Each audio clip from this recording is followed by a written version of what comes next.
Bollywood actor Sonu Sood ने income tax department की red के बाद अब मामलों पर चुप्पी तोड़ी है। सोशल मीडिया पर सोनू सूद ने एक स्टेटमेंट जारी किया है जिसमें उन्होंने कहा है कि उन्हें उनकी तरफ की सच्चाई बताने की ज़रूरत नहीं है। सोनू ने आगे कहा कि उनके फाउंडेशन का एक एक रुपए गरीब और ज़रूरतमंदों के पास ही जाता है और उनकी ज़िंदगी बचाता है। उन्होंने ये भी बताया कि सोनू ने ब्रांड से अपनी एंडोर्समेंट फीस चैरिटी को दान करने के लिए कहा। साथ ही सोनू ने यह भी कहा कि पिछले कुछ दिनों में वो लोगों की मदद नहीं कर पा रहे हैं क्योंकि वो गेस्ट को अटेंड करने में बिजी हो गए थे।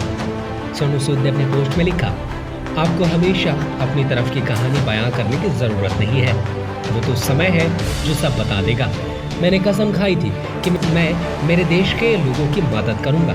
मैं अपने दम पर जितना हो सके अपने देश के लोगों के लिए उतना करूंगा।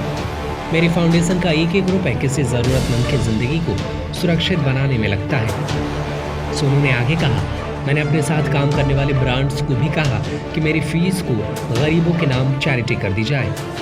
हम ऐसे ही आगे बढ़ रहे हैं। मैंने पिछले 4 दिन से कुछ गेस्ट को अटेंड करने में बिजी रहा, जिसकी वजह से मैं लोगों की मदद नहीं कर पाया। अब मैं वापस आ गया हूँ। मेरी ज़िंदगी का सफ़र यूं ही चलता रहेगा।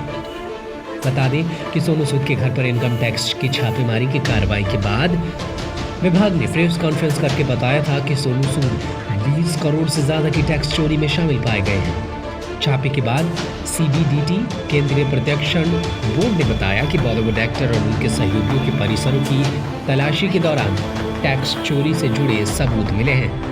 सोनू सूद के खिलाफ लगाए गए आरोपों के अनुसार कोरोना काल में प्रभावित लोगों की मदद के लिए सोनू सूद ने चैरिटी फाउंडेशन बनाया, जिसने पिछले साल जुलाई में कोविड की पहली लहर के दौरान 18 करोड़ रुपए से ज़्यादा डोनेशन जुटाए थे। इस साल अप्रैल तक उसमें 1 करोड़ 90 लाख रुपए राहत कार्यों पर खर्च किए गए और बाकी 17 करोड़ रुपए नॉन प्रॉफिट बैंक में बिना इस्तेमाल के रखे गए हैं।